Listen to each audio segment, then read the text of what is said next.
Sometimes, the most extraordinary moments in military history don't come from the soldiers you'd expect. They don't always emerge from the elite special forces units or the battle-hardened infantry troops who've been training for combat their entire careers. Sometimes heroism comes from the most unlikely places, from someone who is supposed to be far from the front lines, someone whose job was to keep the machines running, not to engage the enemy. This is the story of a fuel technician who became a legend in a single moment, when her steady hands and sharp eyes made the difference between life and death for her fellow soldiers. Before we jump back in, tell us where you're tuning in from, and if this story touches you, make sure you're subscribed, because tomorrow I've saved something extra special for you.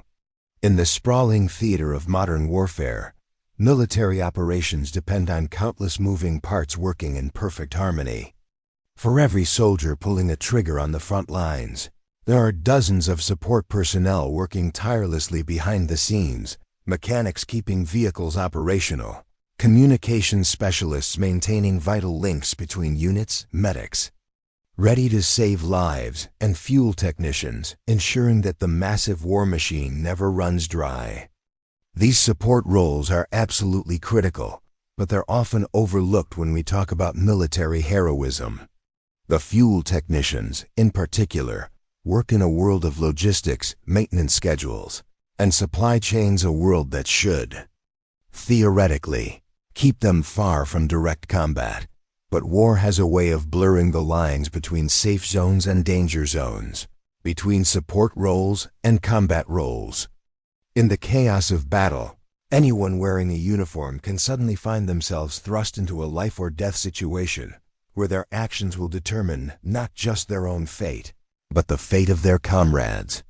This is exactly what happened to our protagonist, a young woman who had enlisted with dreams of serving her country, but who never imagined that her moment of truth would come not through the technical skills she'd trained for, but through a skill she developed on her own time, almost as a hobby. She had grown up in rural America, where hunting and target shooting were as much a part of life as Friday night football games and county fairs.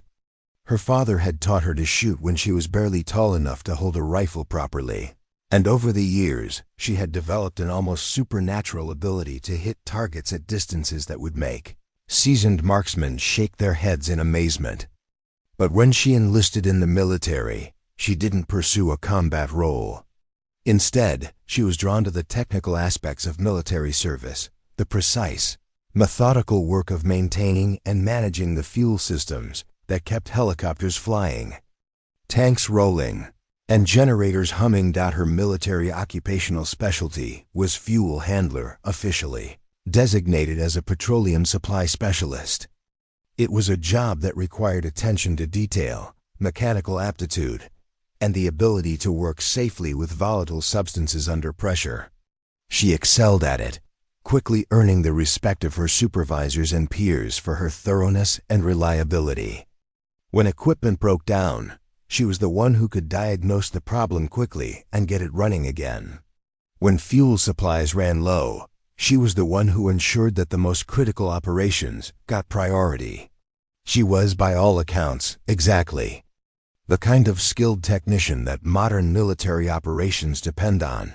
But even as she threw herself into her technical duties, she never lost her love for marksmanship. During her limited free time, she would visit the base shooting range, often staying long after other soldiers had left. She would practice with whatever rifles were available, constantly working to improve her accuracy and extend her effective range. Her fellow soldiers began to notice her exceptional shooting ability, and word spread through the unit about the fuel tech who could consistently hit targets that even some of the designated marksmen struggled with. This combination of technical expertise and exceptional marksmanship might have remained nothing more than an interesting footnote in her military service, if not for the deployment that would change everything. Her unit was assigned to a forward operating base in a region where the tactical situation was constantly evolving. The base was strategically important, sitting at a crossroads that controlled access to several key supply routes. But its location also made it a frequent target for enemy forces, who regularly probed the perimeter looking for weaknesses. The base itself was a study in organized chaos, a collection of temporary structures, defensive positions, and equipment yards surrounded by concrete barriers and razor wire. The fuel depot where she worked was positioned near the center of the base, theoretically one of the safer locations. But as she would soon discover, there was no such thing as a truly safe location in this particular conflict. The enemy had adapted their tactics to the realities of modern warfare, using precision weapons and carefully planned attacks to strike at targets that had previously been considered secure. Her daily routine involved managing the complex logistics of fuel distribution across the base. She would start each day by checking the fuel levels in the various storage tanks, coordinating with the operations center to understand the day's flight schedule and ground vehicle requirements, and supervising the teams of soldiers who handled the actual fuel transfers. It was demanding work that required constant attention to safety protocols. One mistake with the volatile aviation fuel could result in catastrophic explosions that would devastate the base. The morning that would change everything started like any other. She arrived at the fuel depot before dawn, as was her custom, to begin the daily inspection routine. The base was still quiet, with only the essential personnel on duty and the constant hum of generators providing the soundtrack to the early morning hours. She methodically checked each storage tank, verified the readings on the fuel level indicators, and reviewed the previous night's consumption reports. Everything appeared normal, just another day in the carefully orchestrated routine that kept the base operational. But as the sun began to rise over the distant hills, the tactical situation began to deteriorate rapidly. Intelligence reports had been trickling in throughout the night about increased enemy activity in the surrounding area, and the base's defensive posture had been quietly elevated without most of the personnel being aware of the change. The enemy had been conducting surveillance of the base for weeks, carefully mapping its defenses and identifying potential targets for a coordinated attack. What made this particular enemy force so dangerous was their use of precision marksman skilled snipers who could engage targets from extreme distances with devastating accuracy. These weren't random insurgents with basic weapons. They were trained professionals with high-quality equipment who had been specifically tasked with disrupting the base's operations. Their primary targets were key personnel officers, communications specialists, and anyone whose elimination would cause maximum disruption to the base's ability to function. The attack began with a series of probing actions designed to test the base's responses and identify defensive weaknesses. Small groups of enemy fighters moved into positions around the perimeter, using the natural terrain to conceal their movements. At the same time, the enemy snipers were taking up positions in the hills overlooking the base, using the early morning shadows to mask their approach. Their plan was methodical and professional. They would use the snipers to eliminate key targets while the ground forces created diversions and prevented the defenders from organizing an effective response. First indication that something was wrong came from the observation posts on the base's perimeter. Sentries reported movement in the hills, and the base's defensive systems began to activate. Sirens wailed across the facility, and soldiers rushed to their assigned defensive positions. But even as the base's defenders prepared for a conventional ground assault, the real threat was already in position, waiting for the perfect moment to strike. She was in the middle of supervising a fuel transfer operation when the alarm sounded. Her immediate concern was safety. Aviation fuel is incredibly volatile, and any combat situation posed a serious risk of catastrophic explosion. She quickly shut down the transfer operation and moved her crew to a more secure location within the depot. But even as she followed her training and focused on the immediate safety concerns, she couldn't shake the feeling that something was different about this attack. The enemy's opening move came without warning. A single rifle shot echoed across the base, followed by the distinctive crack of a high-velocity round breaking the sound barrier. One of the base's senior officers, who had been moving between defensive positions to coordinate the response, suddenly collapsed.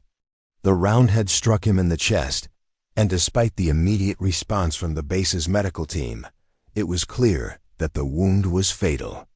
The sniper had made his first kill from a distance of over 1,000 yards, demonstrating a level of skill that sent a chill through the defending forces. As the reality of the situation became clear, the base's defenders found themselves facing a tactical nightmare. The enemy sniper was positioned somewhere in the hills overlooking the base, but the exact location was unknown. The effective range of his weapon meant that virtually no area of the base was safe from his fire. Worse still, the morning sun was creating shadows and visibility issues that made it extremely difficult to spot the sniper's position. Even with the base's optical equipment, the base commander quickly recognized that the sniper posed an existential threat to the entire operation. As long as he remained in position, no one could move safely within the base. Medical personnel couldn't reach wounded soldiers, officers couldn't coordinate the defense, and the normal operations that kept the base functioning would grind to a halt. The enemy's ground forces were already taking advantage of the chaos, probing the perimeter defenses and looking for opportunities to breach the base's security. Several attempts were made to locate and eliminate the sniper using the base's designated marksmen. These were skilled soldiers with advanced training and high-quality equipment, but they were facing an enemy who had chosen his position with care and who possessed exceptional shooting ability. The sniper's location in the hills provided him with excellent concealment and multiple escape routes, while the base's marksmen were forced to operate from less advantageous positions within the base's perimeter. The first counter-sniper attempt ended in failure when the base's marksman was unable to locate the target, despite having a general idea of the sniper's location. The second attempt was more successful in terms of target acquisition, but the return fire from the enemy position forced the marksman to take cover before he could take a shot. It was becoming clear that conventional counter-sniper tactics were not going to be effective against this particular threat. As the situation continued to deteriorate, she found herself in an impossible position. Her training and her assigned duties required her to remain in the fuel depot, ensuring that the base's aviation assets could continue to operate. But the strategic situation was rapidly reaching a point where normal operations would become impossible. The enemy sniper was systematically eliminating key personnel, and it was only a matter of time before the base's defensive capabilities would be compromised beyond repair. The tactical situation was reaching a breaking point. The enemy sniper had claimed 3 victims in the span of an hour, each shot demonstrating an almost inhuman level of precision and patience. The base's defenders were effectively pinned down, unable to move without risking exposure to the deadly marksmen who seemed to have eyes on every corner of the facility. The normal rhythm of military operations had ground to a halt, replaced by a tense standoff where every movement had to be carefully calculated to avoid presenting a target. She watched the unfolding crisis from her position in the fuel depot, her technical duties temporarily forgotten as the reality of the situation became clear. Through the reinforced windows of the depot, she could see soldiers crouched behind barriers and vehicles, their faces reflecting the stress of being trapped by an invisible enemy. The base's communication systems crackled with urgent radio traffic as officers tried to coordinate a response, but their options were severely limited by the sniper's commanding position. The enemy had chosen his location with tactical brilliance. The hills overlooking the base provided multiple firing positions, each offering different angles of attack and escape routes. The morning sun, which had initially worked in the sniper's favor by creating shadows and visibility issues, was now beginning to shift, but the enemy marksman had proven adaptable, apparently moving between positions to maintain his advantage. The base's defenders were dealing with a professional who understood both the technical aspects of long-range shooting and the psychological warfare that came with it. As she observed the crisis unfolding, her mind began to work through the tactical problem with the same methodical approach she brought to her technical duties. The fuel depot was positioned near the center of the base, which had initially seemed like a disadvantage. She was surrounded by the chaos and had no clear escape route. But as she studied the situation more carefully, she began to realize that her position might actually offer some unique advantages. The depot's elevation was slightly higher than most of the base's structures, providing a better vantage point for observation.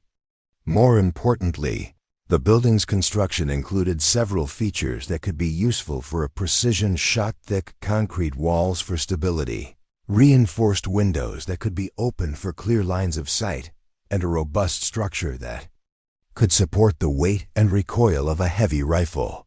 She had spent months working in this building, and she knew every detail of its construction and layout, but recognizing the tactical advantages of her position was only the first step in a much more complex problem. She was a fuel technician, not a designated marksman. She had no access to the specialized equipment that would normally be used for counter-sniper operations, no high-powered scope, no precision rifle specifically designed for long-range engagement, no spotter to help identify targets and calculate range and wind conditions. What she did have was her natural shooting ability, her intimate knowledge of the base's layout, and access to whatever weapons and equipment she could improvise. The first challenge was finding a suitable rifle. The depot's security locker contained several M4 carbines for perimeter defense, but these were designed for close-range engagements and would be inadequate for the kind of precision shooting required to engage a target at extreme range. However, she remembered that one of the base's defensive positions, located just 50 meters from the depot, was equipped with a designated marksman rifle, a weapon specifically designed for long-range precision shooting. The problem was that reaching that position would require crossing an open area that was certainly within the enemy sniper's field of fire. She would need to move quickly and use whatever cover was available, but the risk was enormous. If the sniper spotted her movement, she would become his next target, and her exceptional marksmanship skills would be irrelevant if she was eliminated before she could bring them to bear. She spent precious minutes studying the layout between the depot and the defensive position, mapping out a route that would minimize her exposure while still allowing her to reach the equipment she needed. The base's defensive planners had positioned various obstacles and barriers throughout the facility, and she realized that by moving carefully from one piece of cover to the next, she might be able to reach the rifle position without presenting a clear target. The decision to leave the relative safety of the depot was not made lightly. She was abandoning her assigned duties and putting herself at enormous risk, based on nothing more than her belief that she could succeed where trained marksmen had failed. But as she watched another soldier fall to the enemy sniper's fire, she realized that the conventional approach was not working. The base needed a solution that the enemy wouldn't anticipate, and her unique combination of technical knowledge, exceptional shooting ability, and intimate familiarity with the base's layout might provide exactly that. Before beginning her dangerous journey across the base, she took a moment to study the enemy's firing pattern and timing. The sniper was being methodical, taking time between shots to relocate and identify new targets. This suggested a level of tactical discipline that made him extremely dangerous, but it also created windows of opportunity when he would be focused on other areas of the base. She would need to time her movement to coincide with these brief periods of relative safety. The route she had planned would take her through a series of short sprints between pieces of cover, each movement requiring precise timing and flawless execution. There would be no second chances if she was spotted during any phase of the movement. The mission would end before it began. But as she prepared to leave the depot, she felt a calm confidence that she had never experienced before. This was the moment when all of her training, both official and personal, would come together in a test that would determine not just her own fate, but the fate of everyone on the base. The first movement was the most critical. She had identified a gap in the enemy's firing pattern, a brief window, when the sniper would be focused on the eastern side of the base, away from her planned route. Taking a deep breath, she pushed open the depot's reinforced door and sprinted toward the first piece of cover, a concrete barrier that had been positioned to protect against vehicle-borne attacks. The 20-meter sprint felt like it lasted forever, but she reached the barrier without incident, her heart pounding as she pressed herself against the cold concrete dot from this new position.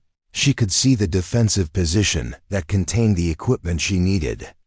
The designated marksman rifle was mounted on a bipod, positioned to cover the base's northern perimeter. But reaching it would require 2 more dangerous movements across areas that offered minimal cover. She studied the terrain carefully, identifying a maintenance shed that could serve as intermediate cover, and then the final sprint to the defensive position itself. The enemy sniper fired again, the crack of his rifle echoing across the base as another defender fell. The shot had come from the eastern hills, confirming her assessment of the enemy's current position. She used the sound to mask her movement, sprinting toward the maintenance shed as the base's defenders focused their attention on the latest casualty. The shed was smaller than the concrete barrier, offering less protection, but it was positioned perfectly for the final approach to the rifle position dot. As she crouched behind the shed, she could hear the urgent radio chatter from the base's command center. The enemy ground forces were beginning their assault on the perimeter, using the chaos created by the sniper to mask their approach.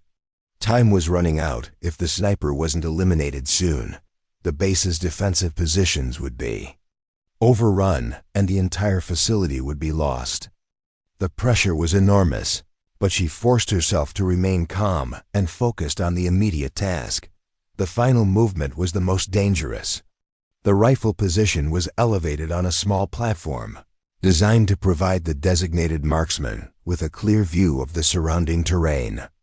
But this elevation also meant that she would be exposed during the final approach, visible to the enemy sniper if he happened to be scanning in her direction. She would need to move quickly and hope that the enemy's attention was focused elsewhere. She waited for another shot from the enemy position, using the sound to mask her movement as she sprinted toward the rifle platform. The designated marksman rifle was exactly where she had expected, a precision weapon with a high-powered scope, bipod legs extended, and a full magazine of match-grade ammunition. But as she reached for the weapon, she discovered a problem that threatened to derail her entire plan. The rifle's scope had been damaged by shrapnel from an earlier explosion. Its lenses cracked and its adjustment mechanisms jammed. The weapon was still functional, but the precision optics that would have allowed her to engage targets at extreme range were no longer reliable. She would need to find an alternative solution, and time was running out. Her technical training kicked in as she assessed the situation. The rifle itself was undamaged, and she had access to backup iron sights that were designed for close-range engagements. These wouldn't provide the magnification necessary for precision shooting at extreme range, but they were better than nothing. More importantly, she remembered seeing a spotting scope in the position's equipment locker, a high-powered optical instrument designed to help observers identify targets and calculate range and wind conditions. Working quickly, she retrieved the spotting scope and began the process of adapting it for use with the rifle. The scope's mounting system wasn't designed for this application, but her technical expertise allowed her to improvise a solution, using equipment ties and mounting hardware from the position's maintenance kit. It wasn't perfect, but it would provide the magnification she needed to engage targets at long range. As she worked, the tactical situation continued to deteriorate. The enemy ground forces had reached the base's outer perimeter and were beginning to probe the defensive positions. The base's defenders were fighting back, but their effectiveness was severely limited by the sniper's continued presence. Every time a defender tried to move to a better position or coordinate with other units, they risked becoming the sniper's next target. The improvised scope mounting was complete, but she needed to zero the weapon to ensure that the point of impact matched the point of aim at long range. Under normal circumstances, this would involve a series of test shots at known distances, gradually adjusting the scope's settings until the rifle was perfectly accurate. But she didn't have time for a proper zeroing procedure, and test shots would reveal her position to the enemy sniper. Instead, she would need to rely on her knowledge of ballistics and her experience with similar weapons to make the necessary adjustments. She estimated the range to the enemy position at approximately 800 yards, factoring in the elevation difference and the atmospheric conditions. The wind was light and variable, which would make the shot more challenging, but not impossible for someone with her level of skill. Preparing and narrating this story took us a lot of time, so if you are enjoying it, subscribe to our channel. It means a lot to us. Now back to the story. She positioned herself behind the rifle, adjusting the bipod legs to ensure maximum stability. The improvised scope provided a clear view of the hills where the enemy sniper was positioned, but identifying his exact location would require patience and careful observation. She knew that professional snipers were masters of camouflage and concealment, using natural terrain features and artificial materials to blend seamlessly with their surroundings. The process of locating an enemy sniper is as much art as science. It requires an understanding of tactics, terrain, and human psychology, combined with the patience to observe and analyze subtle clues that most people would miss entirely. She began by studying the hills through her improvised scope, looking for anything that seemed out of place or inconsistent with the natural environment. The enemy had chosen his position well. The hills were covered with scattered rocks, scrub vegetation, and shadows that provided countless potential hiding places. But she had advantages that the base's previous counter-sniper attempts had lacked. Her elevated position provided a different angle of observation, and her technical background had taught her to look for patterns and anomalies that might escape notice. She started with the obvious: positions, prominent rocks, and terrain features that would provide good fields of fire toward the base.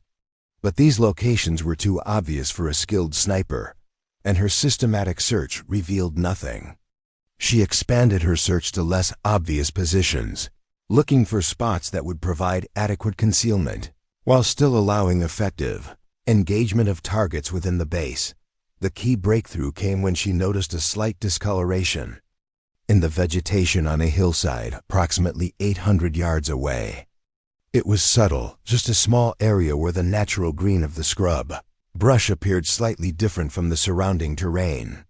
Most observers would have dismissed it as natural variation, but her trained eye recognized it as potentially artificial camouflage. She focused her scope on the area, studying it carefully for any signs of movement or artificial shapes. For several minutes, she saw nothing that confirmed her suspicions. But then the enemy sniper made a fatal mistake. He shifted position slightly, probably to get a better angle on a target within the base. The movement was tiny, just a few inches, but it was enough to reveal the outline of a human figure against the natural background. Now she had located her target, but the real challenge was just beginning. 800 yards was an extreme distance for precision shooting, even under ideal conditions. She would need to account for bullet drop, wind drift, and the various atmospheric factors that could affect the trajectory of her shot. More importantly, she would have only one opportunity. If she missed, the enemy sniper would immediately relocate, and her position would be compromised. She began her pre-shot routine with the methodical precision that had made her an exceptional technician. First, she checked her rifle's positioning, ensuring that the bipod legs were stable and that her body was properly aligned behind the weapon. The improvised scope mounting was holding steady, but she knew that the shot's accuracy would depend on maintaining perfect consistency in her shooting position. Next, she began calculating the ballistic factors that would affect her shot. The elevation difference between her position and the target was approximately 50 feet, which would cause the bullet to impact slightly high if not compensated for. The wind was light but variable, shifting between calm conditions and gentle breezes that could push the bullet several inches off course at 800 yards. Temperature and humidity were additional factors that could affect the bullet's trajectory. The morning air was cool and dry, which would increase the bullet's velocity slightly and reduce its drop over the long distance. But these effects were relatively minor compared to the challenges of wind and elevation, and she focused her attention on the factors that would have the greatest impact on accuracy. She adjusted her scope to compensate for the estimated bullet drop and wind drift, using her knowledge of ballistics and her experience with similar weapons to make the necessary corrections. The adjustments were based on calculations and educated guesses rather than precise measurements, but she was confident that they would put her shot within the margin of error necessary for a successful engagement. The enemy sniper fired again, his shot striking another defender who had been trying to move between positions. The impact of the high-velocity round was devastating, and she could see the chaos it created among the base's defenders.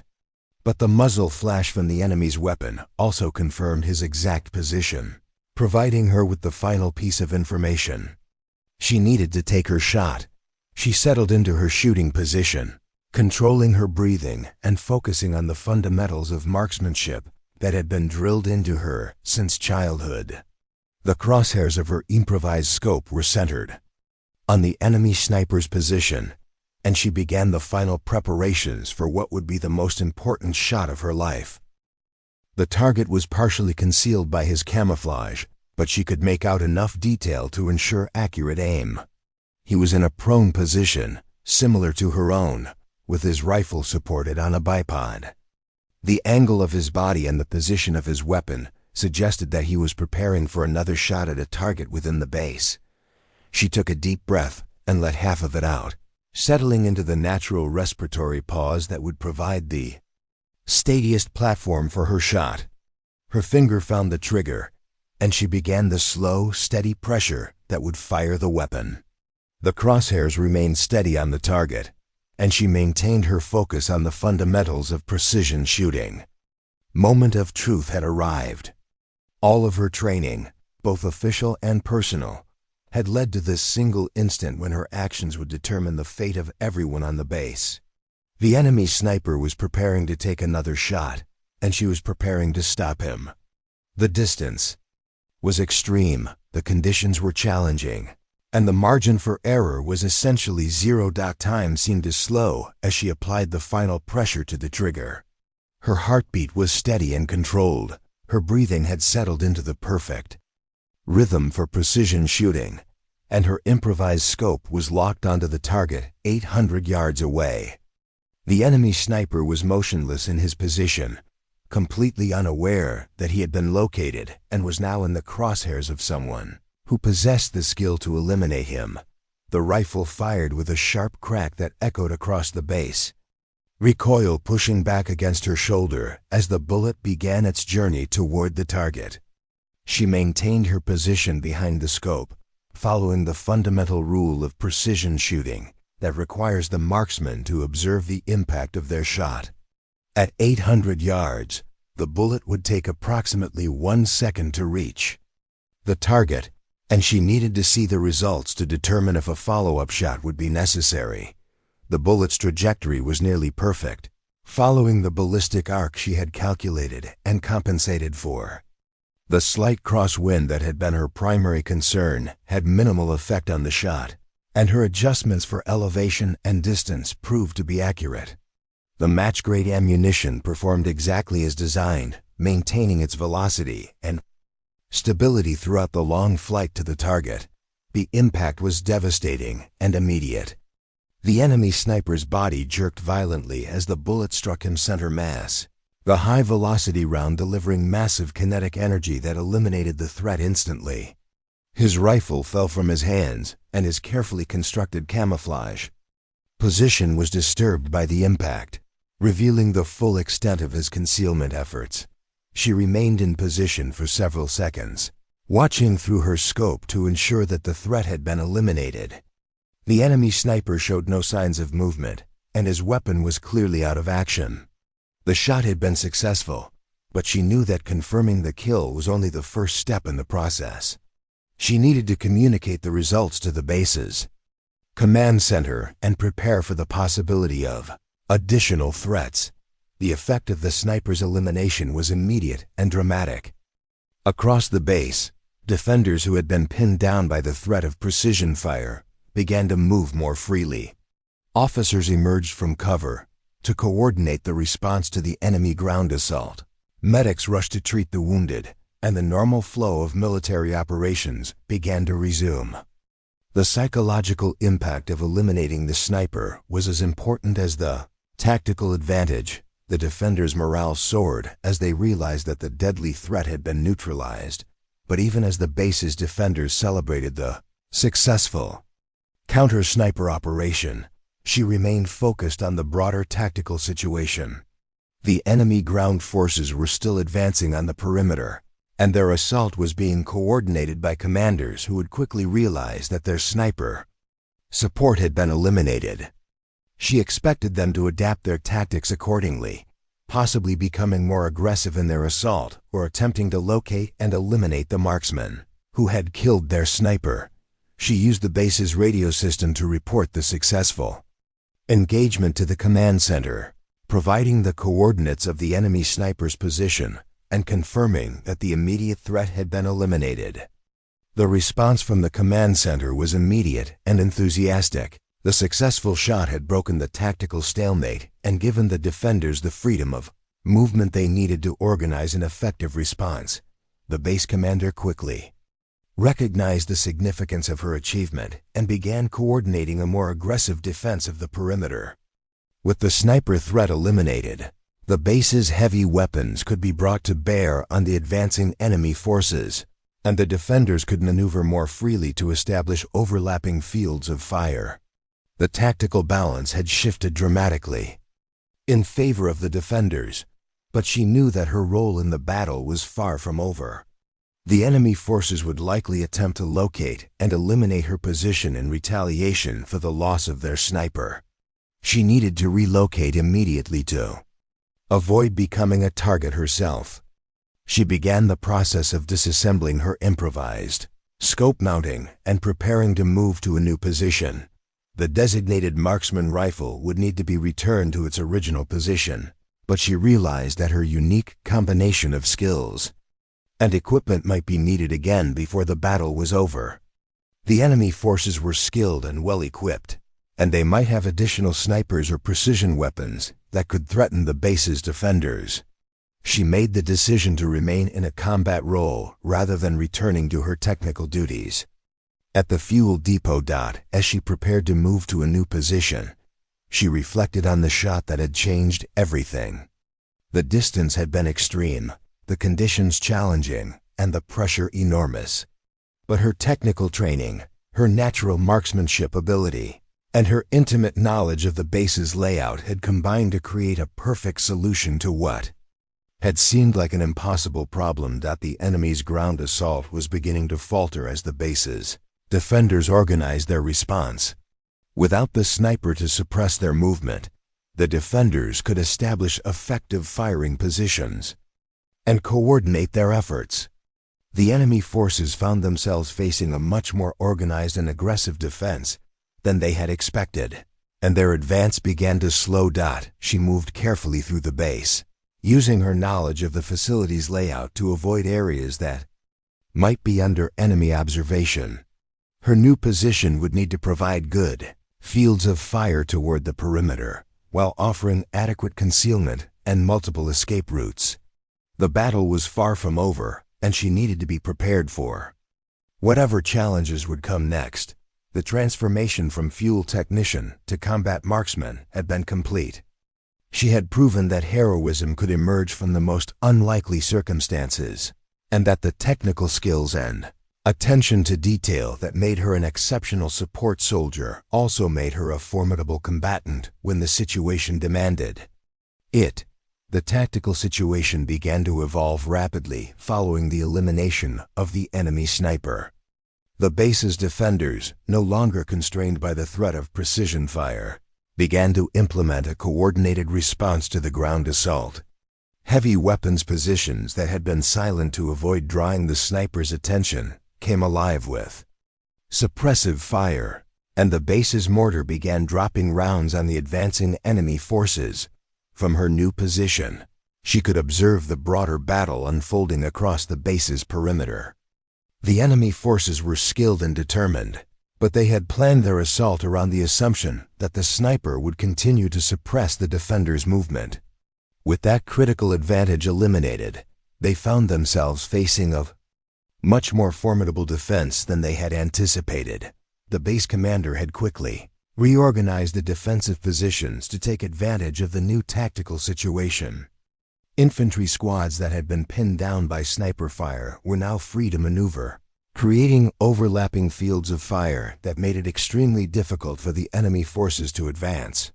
The psychological impact of the sniper's elimination was as important as the tactical advantage. The defenders' confidence had been restored, and they fought with renewed determination. But she knew that the enemy forces were likely to adapt their tactics in response to the changed situation. Professional military units don't simply collapse when their initial plan fails. They adjust their approach and look for new opportunities to achieve their objectives.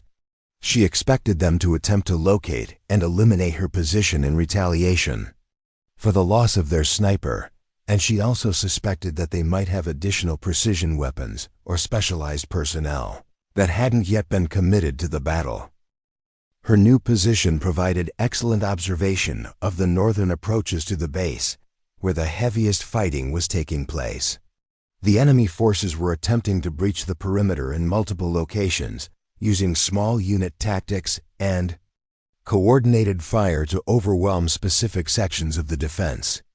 But the base's defenders were holding their ground, and the enemy's advance was being measured in meters rather than the hundreds of meters they had probably hoped to achieve. Through her scope, she could see individual enemy soldiers moving between positions, using whatever cover was available to advance toward the base's defensive positions. Some were carrying standard assault rifles, but others were equipped with more specialized weapons, machine guns, rocket-propelled grenades, and precision rifles that could pose a significant threat to the base's defenders. She began to prioritize targets based on their potential threat level and their accessibility to her position. The enemy soldiers with heavy weapons were the most dangerous to the base's overall defense, but they were also the most likely to be protected by their comrades and positioned in locations that would make precision shooting difficult. She would need to look for opportunities when these high-value targets expose themselves, even briefly, to effective fire. The first such opportunity came when an enemy machine gun team attempted to establish a position that would allow them to suppress one of the base's defensive positions. The machine gun itself was heavy and cumbersome, requiring the team to move slowly and expose themselves during the setup process. She tracked their movement through her scope, waiting for the moment when they would be most vulnerable. The team leader was directing the positioning of the weapon when she took her shot. The range was approximately 600 yards, shorter than her previous engagement, but still requiring careful calculation of ballistic factors. The bullet struck the team leader's center mass, eliminating him instantly and causing the rest of the team to scatter for cover. Without their leader's coordination, the machine gun team was unable to establish their position, and the threat to the base's defenders was eliminated. Word of her second successful engagement spread quickly through the base's communication network. The defenders were beginning to realize that they had an exceptionally skilled marksman supporting their efforts, and morale continued to improve as the enemy's most dangerous weapons were systematically eliminated. The base commander began to coordinate the defense with the knowledge that precision fire support was available. allowing for more aggressive tactics and better positioning of the defensive forces. But the enemy forces were also adapting to the new threat. They had observed the muzzle flash from her second shot and were beginning to coordinate their own counter-sniper efforts. She could see enemy soldiers with optical equipment scanning the base's positions, looking for signs of the marksman who had eliminated their sniper and disrupted their assault. She would need to be more careful about her positioning and movement to avoid becoming a target herself. The third engagement came sooner than expected. An enemy soldier with a rocket-propelled grenade launcher was attempting to position himself for a shot at one of the base's critical defensive positions. The weapon he carried could potentially disable an entire section of the defense, allowing enemy forces to exploit the gap and penetrate the base's perimeter. She couldn't allow the shot to be taken. The target was approximately 700 yards away, positioned behind a large rock that provided excellent cover from most angles.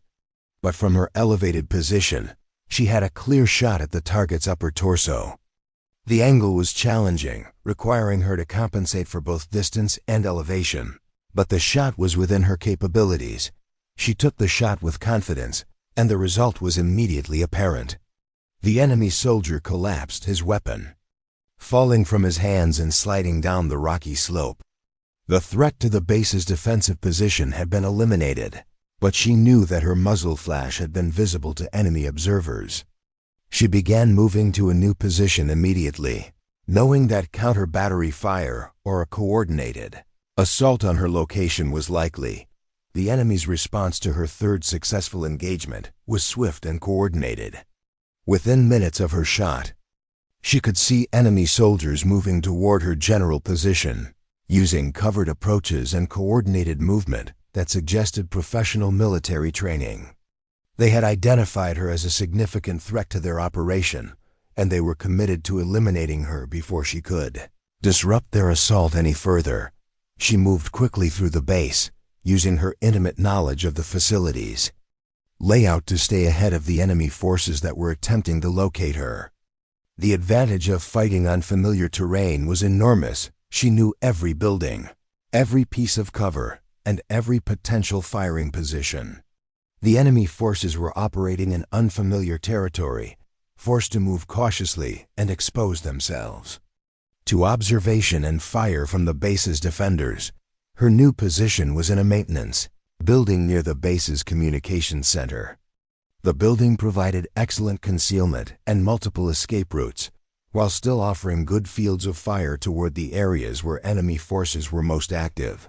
The position also had the advantage of being unexpected. Enemy forces would likely focus their search on the more obvious tactical positions rather than a seemingly unimportant maintenance facility. From this new vantage point, she could observe the enemy's search efforts and plan her next engagement accordingly. The enemy forces were being methodical in their approach, but they were also exposing themselves to observation and fire from other defenders. The base's tactical situation was improving steadily as the enemy's assault lost momentum and their forces became focused on the counter-sniper operation. She identified her next target almost immediately.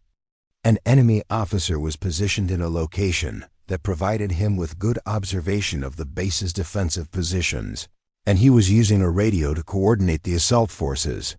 His elimination would disrupt the enemy's command and control capabilities and further degrade their ability to conduct an organized assault. The range was approximately 500 yards, and the target was partially concealed by vegetation and terrain features. She would need to wait for the right moment when the officer exposed himself sufficiently to provide a clear shot. Professional military officers are trained to minimize their exposure to enemy fire, but they also need to observe and communicate. To be effective in their roles, the opportunity came when the officer raised his binoculars to observe the base's defensive positions. The movement brought his head and upper torso into clear view, providing her with the target she needed. She took the shot with the same methodical precision that had characterized her previous engagements, and the result was immediate and decisive. The Loss of their field commander had a profound effect on the enemy forces. Their coordinated assault began to break down as subordinate leaders struggled to maintain communication and coordination without their superiors' guidance. The base's defenders took advantage of the confusion, launching counterattacks that pushed the enemy forces back from their most advanced positions. But she knew that her string of successful engagements was also creating risks. The enemy forces were now fully aware of her presence and capabilities, and they were dedicating significant resources to locating and eliminating her. She could see enemy soldiers with optical equipment systematically searching the base's positions, and she expected them to eventually narrow down her location through process of elimination. The fourth engagement was the most challenging yet. An enemy sniper team had established a position in the hills, attempting to provide the same kind of precision fire support that their original sniper had delivered. The new position was well concealed and positioned to provide excellent fields of fire toward the base. If the enemy sniper team was allowed to operate effectively, they could potentially restore the tactical balance that had been disrupted by her previous engagements. The range to the new enemy position was approximately 900 yards, the longest shot she had attempted during the engagement. The target was partially concealed by camouflage and terrain features, making precise aim extremely difficult. She would need to wait for the right moment and make the shot count, because the enemy sniper team would certainly relocate after the first shot regardless of whether it was successful. She studied the enemy position carefully, looking for patterns in their movement and behavior that would allow her to predict when they would expose themselves to effective fire. Professional sniper teams are trained to minimize their exposure, but they also need to observe targets and communicate with their support elements. These necessary activities would eventually create the opportunity she needed. The shot came when the enemy sniper raised his head to observe a target within the base. The movement was brief, but it provided her with a clear view of the target's head and upper torso. She took the shot immediately, knowing that the opportunity would last only seconds. The bullet's trajectory was perfect, covering the 900 yards to the target in just over a second. The impact was devastating, eliminating the enemy sniper instantly and neutralizing the threat to the base's defenders. The enemy spotter, seeing his teammate eliminated by precision fire, immediately abandoned the position and began moving towards safer terrain. The elimination of the second enemy sniper team marked a turning point in the battle. The enemy forces had now lost their most effective weapon systems and were facing increasingly organized resistance from the base's defenders. Their assault was beginning to falter, and their commanders were faced with the decision of whether to continue the attack or withdraw to fight another day.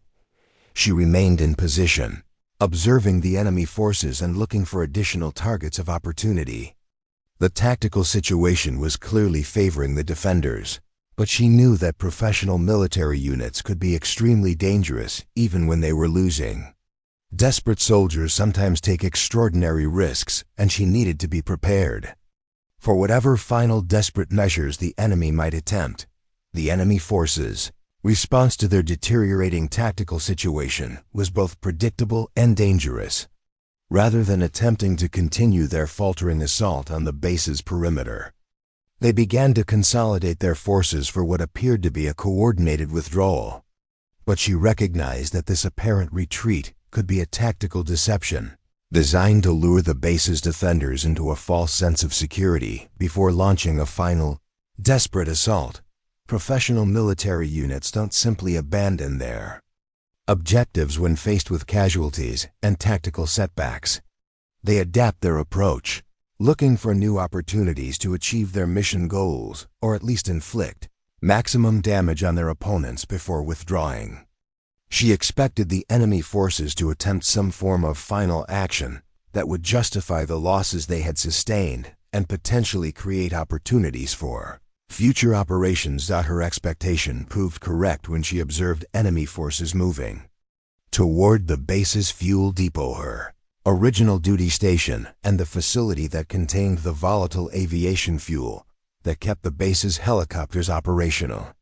A successful attack on the fuel depot would not only eliminate the base's aviation capabilities but could also create a massive explosion that would devastate the entire facility and cause hundreds of casualties.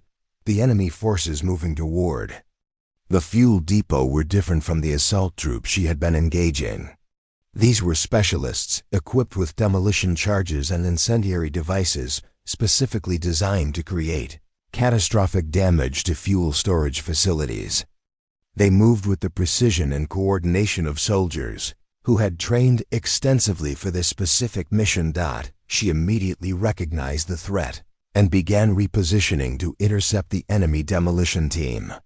The fuel depot was heavily defended, but the enemy specialists were skilled at infiltration and sabotage. They would likely attempt to approach the facility using covered routes and concealment techniques that would allow them to avoid detection until they were close enough to plant their charges. The range to the enemy demolition team was approximately 400 yards, shorter than her previous engagements, but complicated by the need to engage multiple targets in rapid succession. The team consisted of 4 specialists, each carrying enough explosive material to cause significant damage to the fuel storage tanks. She would need to eliminate them quickly and efficiently before they could complete their mission. The first target was the team leader, who was using hand signals to coordinate his team's approach to the depot. His elimination would disrupt the team's coordination and force the remaining specialists to operate without their primary guidance. She centered her crosshairs on the target and fired, the bullet striking the team leader's center mass and eliminating him instantly. The remaining 3 specialists immediately took cover, but their mission timeline was probably inflexible. They would need to continue their approach to the depot, regardless of the threat from her position. She tracked their movement through her scope, waiting for opportunities to engage as they moved from one piece of cover to the next. The second engagement came when one of the specialists attempted to move to a better position for his final approach to the depot. The movement required him to cross a small open area, and she was ready when he began his sprint. The shot was successful, reducing the demolition team to 2 remaining specialists who were now pinned down by her fire. But the surviving specialists were determined to complete their mission. They began using smoke grenades to conceal their movement, creating a tactical problem that required immediate solution. The smoke would provide them with concealment for their final approach to the depot, but it would also limit her ability to observe and engage them effectively. She relocated to a position that would allow her to observe the depot's immediate perimeter, knowing that the specialists would eventually have to emerge from the smoke to plant their charges. The depot's defensive positions were occupied by base personnel, but they were primarily trained for perimeter defense rather than close-quarters engagement with infiltration specialists. The third engagement was the most challenging of the series. One of the specialists emerged from the smoke screen and began moving toward the main fuel storage tank, carrying what appeared to be a large demolition charge. The range was less than 200 yards, but the target was moving quickly and using evasive maneuvers that made precise aim difficult. She led the target slightly, compensating for his movement and the reduced range. The shot was successful, striking the specialist as he approached the fuel tank and eliminating him before he could plant his charge. The explosion device fell from his hands and rolled harmlessly away from the fuel storage facility. The final specialist, seeing his teammates eliminated and his mission compromised, made a desperate decision. Rather than attempting to complete the original plan, he began moving toward the depot's control building, where he could potentially cause significant damage to the fuel distribution systems, even without destroying the main storage tanks. She tracked his movement through her scope, but the target was using the depot's equipment and structures for concealment. She would need to wait for him to expose himself, but she also knew that time was running out. If he reached the control building, he could potentially disable the entire fuel system and achieve at least part of his mission objectives. The final shot of the engagement came when the specialist paused to assess his route to the control building. The pause was brief, but it provided her with the clear shot she needed. The bullet struck the target center mass, eliminating the final member of the demolition team and ending the immediate threat to the base's fuel supplies. The elimination of the enemy demolition team marked the end of the most dangerous phase of the battle. The enemy forces had exhausted their most effective weapons and tactics, and their assault had been comprehensively defeated. The base's defenders had not only survived the attack, but had demonstrated their ability to adapt and overcome even the most sophisticated threats. With the immediate threats neutralized, the tactical situation began to stabilize across the entire base. The enemy forces, having lost their sniper support, their field commanders, and their specialized demolition team, were no longer capable of conducting organized offensive operations. Their assault had been comprehensively defeated, and they were now focused on conducting an organized withdrawal to avoid further casualties. She remained in position, observing the enemy forces as they began their retreat.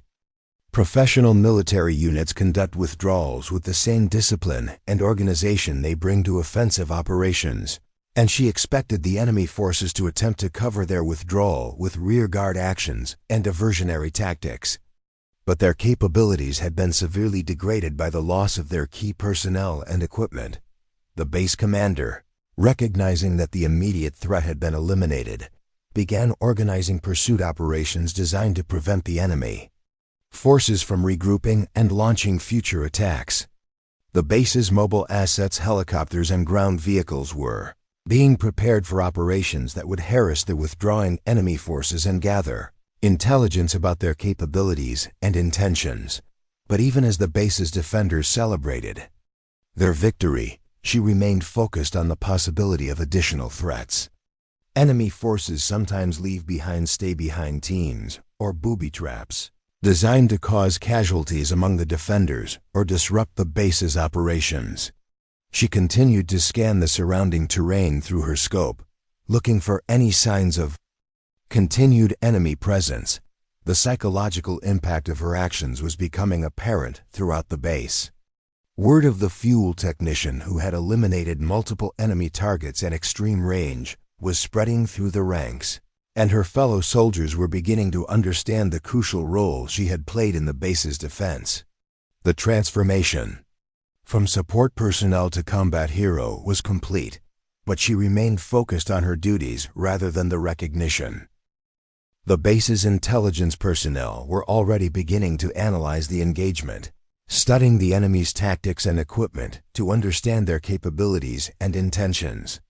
The precision weapons and specialized personnel that had been employed suggested a level of planning and preparation that indicated this was more than a simple raid. The enemy forces had been conducting a deliberate attack designed to eliminate the base's strategic capabilities. Her role in defeating this attack would have implications far beyond the immediate tactical situation. The enemy forces had committed significant resources to the operation, and their comprehensive defeat would force them to reconsider their approach to future attacks. The loss of their skilled sniper and demolition specialists would be particularly difficult to replace, degrading their capabilities for months or even years. The base's medical personnel were treating the casualties from the engagement, and the final casualty figures were beginning to emerge. Despite the sophistication of the enemy attack and the initial advantages they had gained through their sniper, the base's losses were much lower than they could have been. Her timely elimination of the enemy sniper had prevented what could have been a catastrophic defeat. The technical aspects of her shooting performance were also being analyzed by the base's weapons specialists. The ranges she had achieved, the accuracy of her shots, and the improvised equipment she had used were all being documented for future reference. The combination of technical skill and marksmanship ability she had demonstrated was extremely rare, and military planners were already considering how similar capabilities could be developed and employed. But for her, the most important aspect of the engagement was the knowledge that she had successfully protected her fellow soldiers and preserved the base's operational capabilities. The fuel depot she had been assigned to protect was intact and operational. The base's defensive positions had held, and the enemy forces had been comprehensively defeated. She had fulfilled her duty in ways that went far beyond her original assignment. The base commander formally recognized her actions in a ceremony held the following day. The award citation described her extraordinary heroism and exceptional marksmanship in eliminating multiple enemy targets at extreme range. But she was more interested in returning to her technical duties than in receiving recognition for her combat performance. The fuel depot needed to be restored to full operational status, and there were maintenance tasks that had been deferred during the engagement. The base's aviation assets needed fuel, the generators required attention, and the complex logistics of military operations needed to continue. She approached these tasks with the same methodical precision that had made her such an effective marksman. The story of her actions spread beyond the base, becoming part of the military's institutional memory about the importance of individual initiative and the potential for heroism in unexpected circumstances. Military trainers began using her story as an example of how technical skills and personal abilities could combine to create exceptional performance under pressure. But the most important lesson from her story was about the nature of military service itself. Every soldier, regardless of their assigned specialty or apparent role, is ultimately a warrior who may be called upon to defend their comrades and their mission. The distinction between combat and support roles can disappear instantly when the tactical situation demands it, and the soldier who is prepared for this reality is the one who will make the difference when it matters most. Years later, when she had returned to civilian life, people would ask her about that day when she transformed from a fuel technician into a combat hero. Her response was always the same. She had simply done what the situation required, using the skills and training she had available to protect her fellow soldiers and complete her mission. The distance of the shots, the improvised equipment, and the pressure of the situation were all just obstacles to be overcome through preparation, skill, and determination. The enemy sniper had been eliminated at 800 yards by someone who was supposed to be just a fuel tech. But on that day, she had proven that there is no such thing as just anything in military service. There are only soldiers who rise to meet the challenges they face. Whatever form those challenges might take, the aftermath of the engagement brought a profound shift in how the military viewed the integration of technical personnel into combat operations. Her story became a case study in military academies and training institutions, demonstrating how the traditional boundaries between combat and support roles had evolved in modern warfare. The technical skills that made her an exceptional fuel technician, attention to detail, systematic problem solving, and the ability to work under pressure had proven to be directly applicable to precision marksmanship in combat situations. Military planners began to recognize that the complex nature of modern warfare required soldiers who could transition seamlessly between different roles as the tactical situation demanded. The days when support personnel could assume they would never face direct combat were clearly over, and training programs began to adapt to this new reality. Every soldier, regardless of their primary specialty, would need to be prepared to engage in combat when circumstances required it. The weapons and equipment improvements that resulted from her experience were equally significant. The improvised scope mounting system she had created became the basis for new, quick attachment optic systems that could be deployed rapidly in field conditions. Military engineers studied her modifications and incorporated similar concepts into standard equipment designs, ensuring that future soldiers would have access to more versatile and adaptable weapons, systems. The ballistic calculations she had performed under extreme pressure also contributed to the development of new training programs for precision marksmanship. Her ability to estimate range, wind conditions, and trajectory corrections without the benefit of advanced computational aids demonstrated the importance of fundamental skills that had been somewhat neglected in an era of increasingly sophisticated technology. But perhaps the most important long-term impact of her actions was the recognition that exceptional performance often emerges from unexpected sources. Military leaders began to pay closer attention to the individual capabilities of their personnel, looking for hidden talents and abilities that could be developed and utilized in combat situations. The soldier who excelled at technical tasks might also possess the patience and precision necessary for sniper operations. The mechanic who could diagnose complex equipment problems might also be capable of improvising solutions to tactical challenges. Her return to civilian life was marked by the same quiet competence that had characterized her military service. She enrolled in an engineering program, applying her technical skills and military experience to pursue a career in aerospace engineering. The precision and attention to detail that had made her such an effective fuel technician and marksman served her well in her academic pursuits, and she graduated with honors. The transition from military to civilian life is often challenging for veterans, but her experience had provided her with unique advantages. The confidence that came from knowing she had performed exceptionally under the most extreme circumstances gave her the assurance to tackle any challenge that civilian life might present.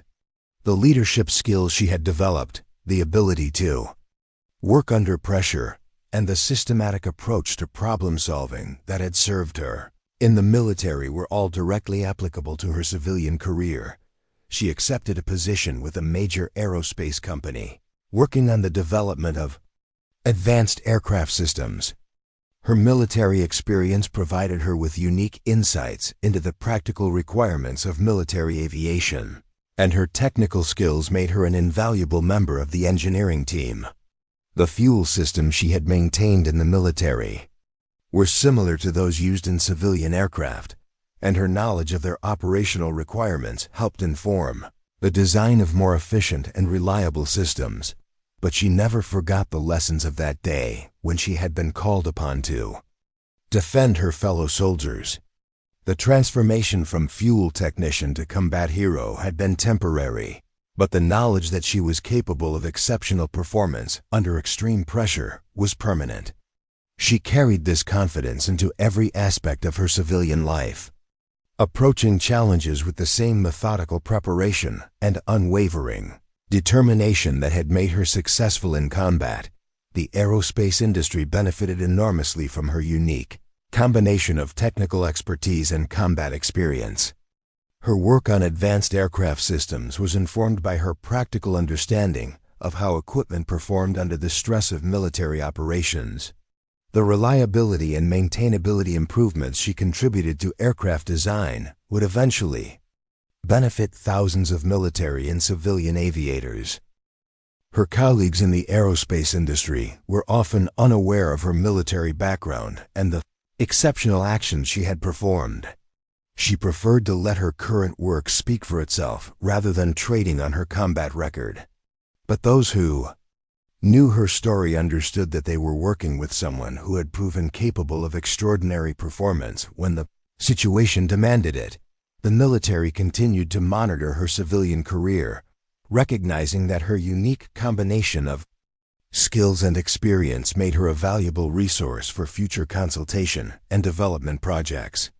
She occasionally provided input on equipment design and training programs, sharing insights that could only come from someone who had successfully employed improvised solutions under combat conditions.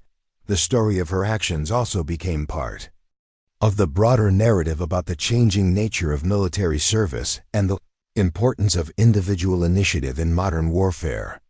Military historians studied her engagement as an example of how technological superiority could be overcome by superior training, determination, and adaptability. The enemy forces had possessed advanced equipment and professional training, but they had been defeated by a soldier who combined technical competence with exceptional individual skill. The impact of her story extended beyond the military community. Civilian organizations began to recognize the value of hiring veterans who had demonstrated exceptional performance under pressure. Her example helped to break down stereotypes about military personnel and their capabilities, demonstrating that military training produced individuals who could excel in any environment that required precision, reliability, and the ability to perform under pressure. Educational institutions also began to study her story as an example of how diverse skill sets could combine to create exceptional performance. The technical training she had received in the military, combined with her personal interests and natural abilities, had created a unique capability that proved decisive in a critical situation.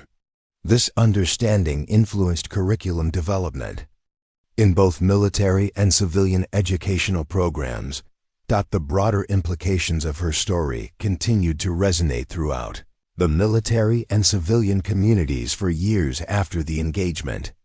Military recruiting campaigns began to emphasize the diverse opportunities available in modern military service, highlighting how technical specialties could lead to unexpected opportunities for heroism and recognition.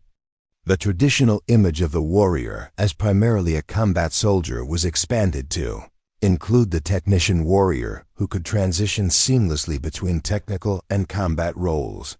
Training programs throughout the military were revised to incorporate lessons learned from her experience. The importance of marksmanship training for all personnel, regardless of their primary specialty, became a central component of basic military training. The assumption that support personnel would never face direct combat was abandoned in favor of a more comprehensive approach that prepared every soldier for the full spectrum of potential combat situations. The psychological aspects of her performance also became the subject of extensive study. Military psychologists analyzed how she had maintained her composure and effectiveness under extreme pressure, identifying the mental skills and techniques that had enabled her to perform so exceptionally. These insights were incorporated into training programs designed to help soldiers develop the psychological resilience necessary for combat operations. The technical innovations that emerged from her improvised solutions continued to influence military equipment development. The quick attachment optic system she had created became the basis for standardized equipment that allowed soldiers to rapidly configure their weapons for different tactical situations. The ballistic calculation methods she had used were systematized and incorporated into training programs that taught soldiers to make accurate range and windage estimates without relying on electronic aids. Her influence extended to the civilian world as well. The precision shooting sports community embraced her story as an example of how practical marksmanship skills could be developed and applied under extreme conditions. Shooting competitions began to incorporate scenarios that simulated the challenges she had faced, testing competitors' abilities to engage targets at extreme range using improvised equipment and calculated adjustments.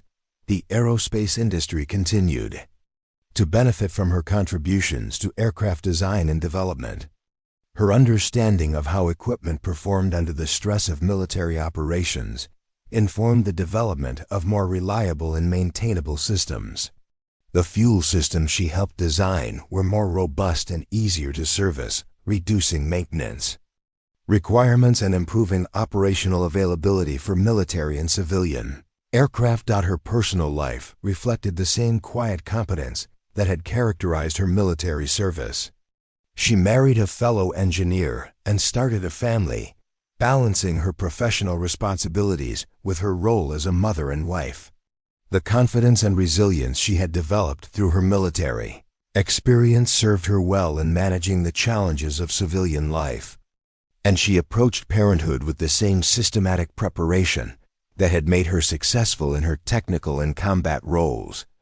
The military continued to recognize her contributions through various honors and awards programs. She was inducted into the military's Hall of Fame for technical excellence, recognizing both her contributions to fuel systems maintenance and her exceptional combat performance. But she remained more interested in her current work than in celebrating past achievements, preferring to focus on the positive impact she could have through her civilian career. The story of her transformation from fuel technician to combat hero became part of the military's institutional memory, passed down through generations of soldiers as an example of how individual initiative and exceptional skill could overcome seemingly impossible odds. New recruits learned about her actions during their initial training, understanding that every soldier had the potential to make a crucial difference when the situation demanded it. The enemy forces that had been defeated in the engagement also studied her actions, seeking to understand how their carefully planned operation had been disrupted by a single soldier. The loss of their skilled sniper and demolition specialists had forced them to reconsider their tactical approaches and invest additional resources in training and equipment to counter similar threats in the future. The strategic implications of her actions extended far beyond the immediate tactical situation. The successful defense of the base had prevented the enemy from achieving their objectives and had demonstrated the effectiveness of the military's integrated approach to personnel, training, and equipment development.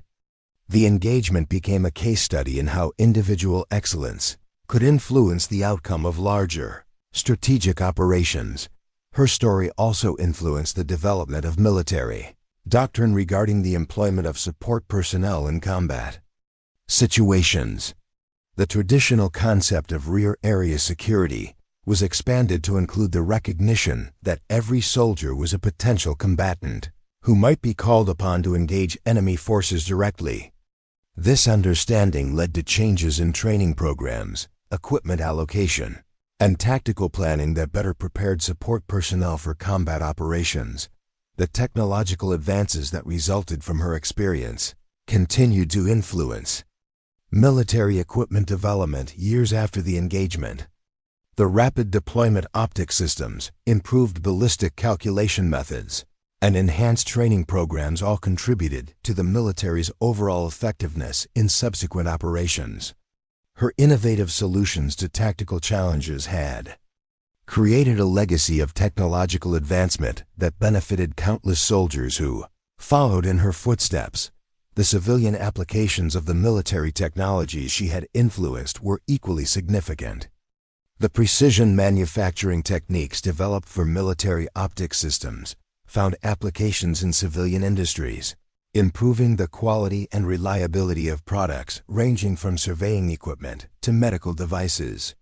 The systematic approach to problem solving that she had demonstrated became a model for civilian engineering and technical training programs. Her ongoing contributions to the aerospace industry continued to have far-reaching impacts. The aircraft systems she helped design were safer, more reliable, and more efficient than their predecessors. The maintenance procedures she developed reduced costs and improved operational availability for both military and civilian operators. Her unique combination of practical experience and technical expertise made her an invaluable resource for advancing the state-of-the-art in aerospace engineering. As the years passed, the legend of the fuel technician who had made the impossible shot at 800 yards grew beyond the confines of military circles. Her story became part of the broader cultural narrative about American military excellence and the extraordinary capabilities of ordinary soldiers when called upon to serve their country in exceptional circumstances.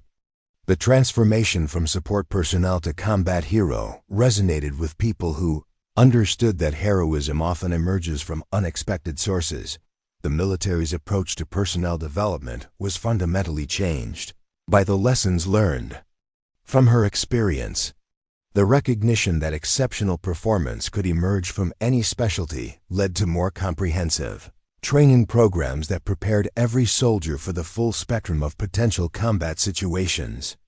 The traditional boundaries between combat and support roles became increasingly blurred as military leaders recognized that modern warfare required soldiers who could adapt to any challenge. Her influence on military equipment development continued to evolve as new technologies emerged.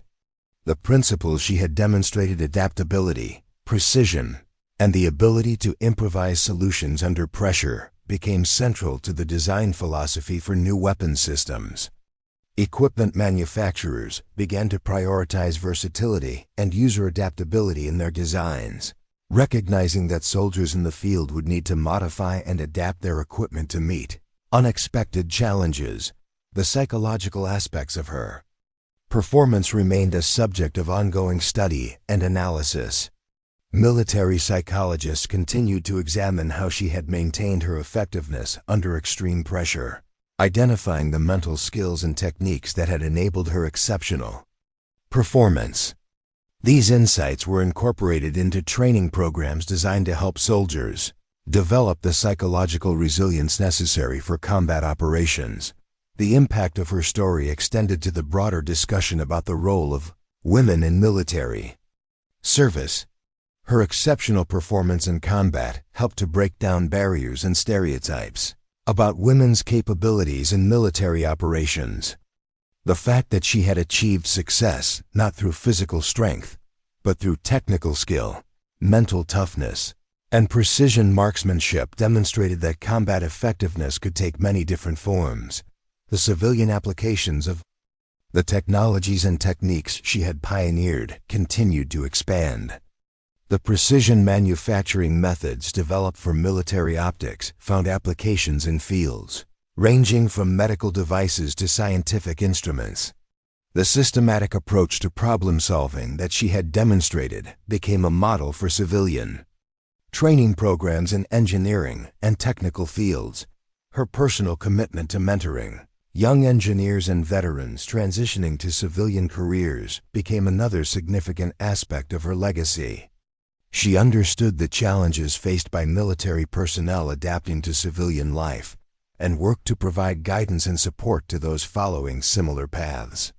The mentoring program she established helped hundreds of veterans successfully transition to civilian careers in technical fields. The aerospace industry continued to benefit from her contributions to aircraft design and development. The systems she had helped design were more reliable, easier to maintain, and more efficient than their predecessors. The operational improvements she had contributed to military and civilian aviation had saved countless lives and billions of dollars in operational costs. The story of her actions also became part of the military's recruitment and retention efforts. The recognition that every soldier had the potential to make a crucial difference helped to attract high-quality personnel to technical specialties that might otherwise have been overlooked. Young people considering military service were inspired by the example of someone who had found opportunities for both technical excellence and heroic service. The enemy forces that had been defeated in the engagement continued to study her actions, seeking to understand how their operation had been disrupted. The comprehensive defeat they had suffered forced them to reconsider their tactical approaches and invest additional resources in training and equipment. The demonstration that a single skilled soldier could neutralize their most effective weapons systems had strategic implications that extended far beyond the immediate tactical situation.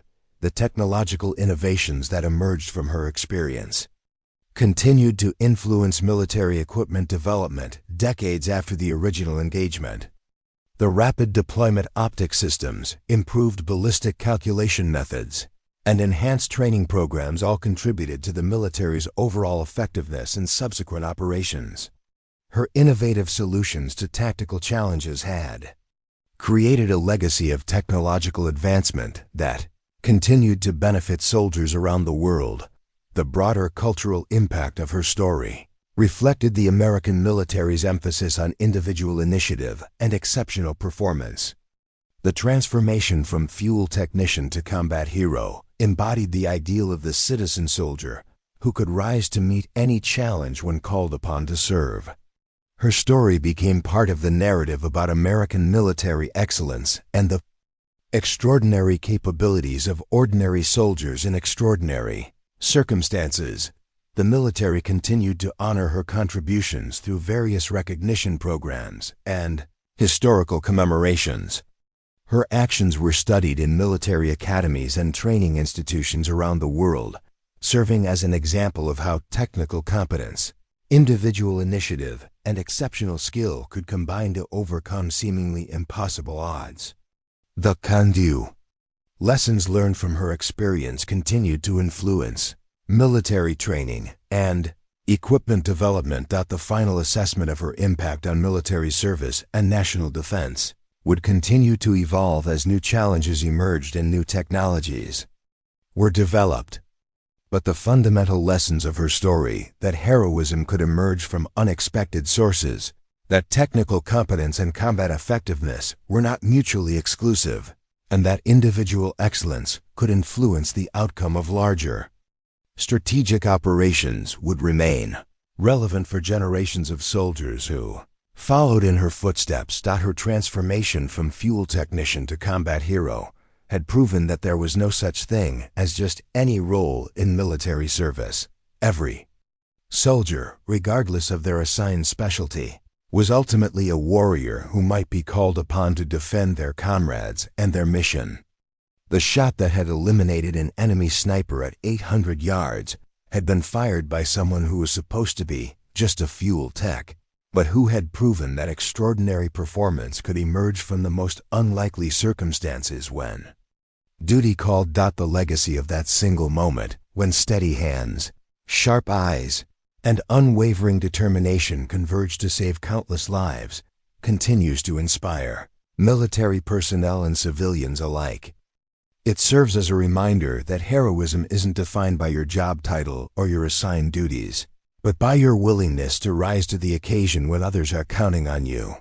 In a world where the lines between combat and support roles continue to blur, her story stands as a testament to the extraordinary potential that exists within every person who chooses to serve. Sometimes the most important shot isn't taken by the person you'd expect. Sometimes it's taken by someone who is supposed to be far from the front lines, someone whose job was to keep the machines running, not to engage the enemy.